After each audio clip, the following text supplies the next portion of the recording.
Greetings, everybody. Welcome to Liberty Call. Today is Tuesday, December 5th, 2023. Hope everybody's having a good day out there. Kind of a meh day in the markets again.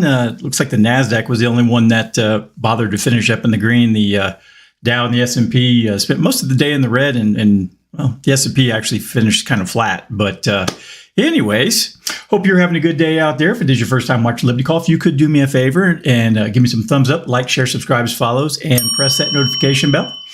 Let's go ahead and get into today's numbers. All right. Dow Jones was down 0.22%, closed 79 points, closed 36,124. S&P 500 was flat, down 0.02, closed at 4568. NASDAQ up 0.31%, closed at 14,229. The VIX fell today 1.76%. It's down to 1285. Canada was down 0.17, Brazil up 0.12, and Mexico up 0.1%. In Europe, where is it? Germany was up 0.78%. The UK down 0.31%. France up 0.74%. The Netherlands up 0.45%. Spain was up 0.59%. Italy up 0.56%. Switzerland up 0.11%. And Portugal up 0.06%.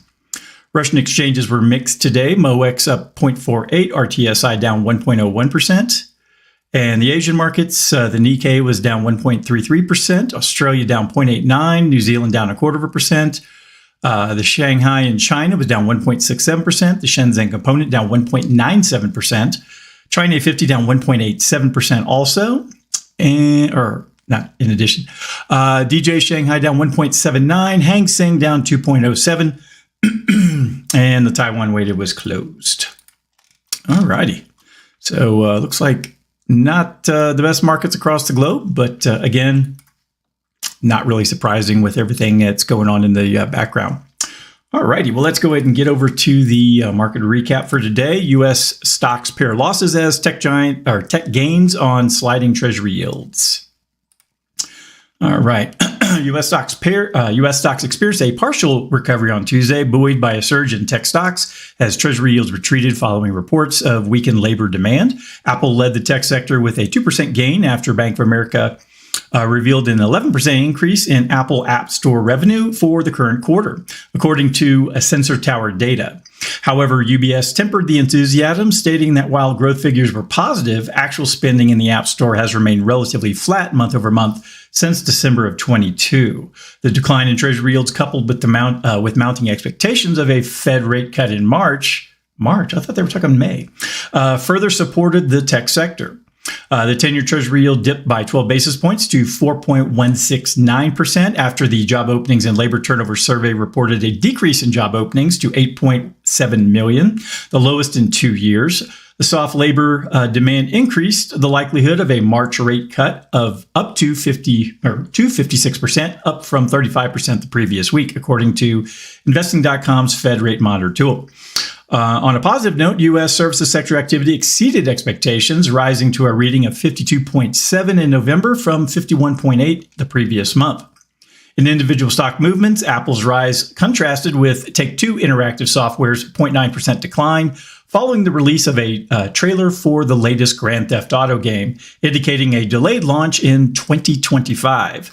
CVS Health, on the other hand, saw a 2.8% increase after forecasting revenue for 2024 above expectations and announcing plans to simplify prescription drug pricing, accompanied by a nearly 10% hike in the quarterly dividend. Procter & Gamble faced a 2.7% stock drop after revealing potential impairment charges of up to $2.5 billion related to the devaluation of its Gillette business and marketing restructuring. GitLab soared by 12% following strong third quarter results and robust guidance for the current quarter. In the commodities market, oil prices rose due to ongoing Middle East tensions, despite lingering near 5-month lows following disappointing OPEC Plus output cuts. U.S. crude futures were up 1.4% at $74.04 a barrel, while the Brent contract dropped 1.2% to $78.96 a barrel. All right, so it's kind of mixed news still going around the world. Let's go into some of the labor data. U.S. job openings fall to 8.733 million in October, per the JOLTS report. In October, U.S. job openings decreased to 8.733 million, a decline from the revised September figure of 9.350 million, as reported by the JOLTS report.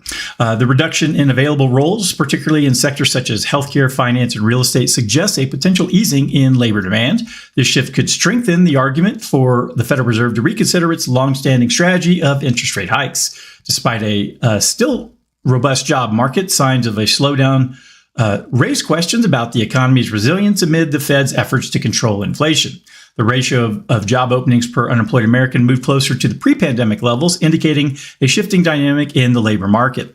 As the release of the non-farm payrolls report approaches, the market's focus on the strength of the job demand will likely impact perceptions of the overall economic trajectory. The Fed's commitment to a restrictive policy aimed at curbing inflation faces scrutiny, with implications for the duration of such measures amid evolving labor market dynamics. Yeah, everybody wants them to cut rates. Anyways, all right. Got two articles here about cutting rates, and they're kind of different sides of the argument. This first one comes from Business Insider. It's titled, "The Fed will likely cut interest rates 4 times next year as the economy remains resilient." So that is a bold prediction there, Cotton. All right. Barclays forecasts resilience in the U.S. economy throughout 2024, leading the bank to advise caution against aggressive rate cuts by the Federal Reserve, despite consensus projections indicating a notable slowdown in economic growth, with estimates suggesting real GDP expansion of only 0.4 and 0.3% in the first and second quarters, respectively. Barclays argues that a recession will likely be avoided, while the Fed is anticipated to initiate a substantial easing cycle in Q2 of next year, delivering 425 basis point rate cuts next year. Barclays notes that market expectations might be more aggressive than economic consensus. The bank suggests that markets could be overly pessimistic about the economy's resilience, potentially leading to inflationary upside.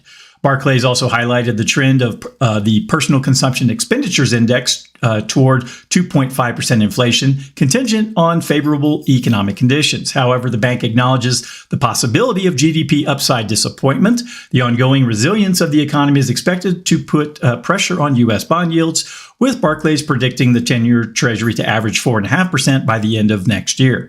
Additionally, the reemergence of risk factors, including an oversupply of Treasury assets, increased federal deficits, and shifts in market dynamics, poses challenges for the Treasury. Or for treasuries, I'm sorry. The outcome of the U.S. presidential election is identified as a factor influencing long-dated yields, as approach to fiscal policy by the elected leader could impact Treasury yields, with fiscal expansion being a potential outcome. Barclays suggests that a 1% of GDP increase in budget deficits over the next decade could raise the fair value of 10-year yields by 25 to 50 basis points. So in their view, everything's going to be okay. We're going to have 4 rate cuts next year, and it might slow down a little bit, but everything should be fine. That's what they're saying. All right, next up, this one comes from Zero Hedge, titled, "Fed Rate Cut Pricing Will Soon Need a Recession to Be Justified." And this comes from Simon White of Bloomberg Macro Strategist. So let's see what he has to say.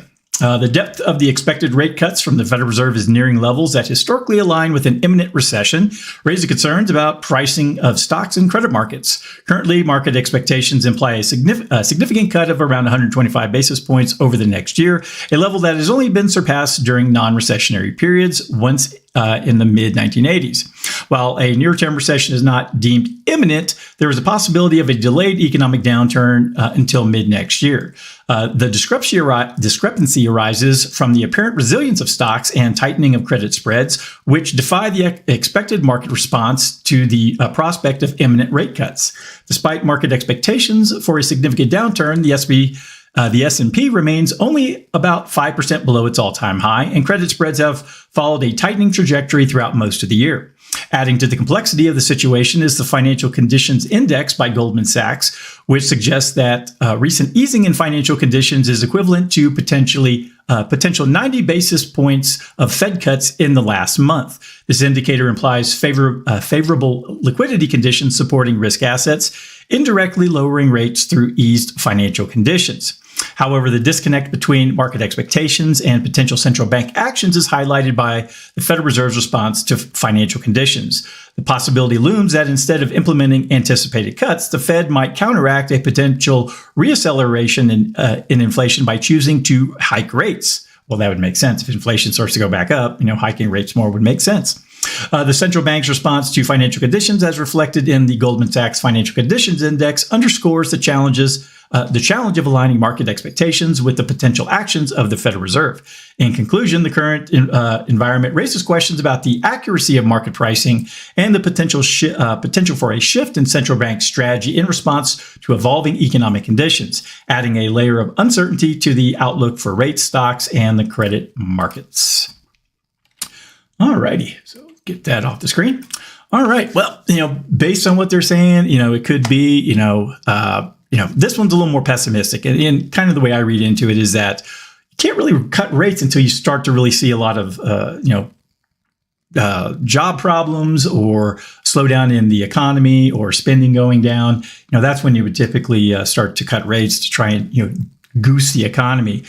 Doing that now, unfortunately, with rates or with the markets still as high as they are, I don't know what that would do. Would it just create more inflation? Could it potentially create some sort of a black swan event? Who knows? So, all right. Well, that's everything I had for today. If anyone needs anything from me, please go to dsafinancialgroup.com. All my contact information is there. I hope you have a wonderful evening, and I shall talk to you next time. Adios.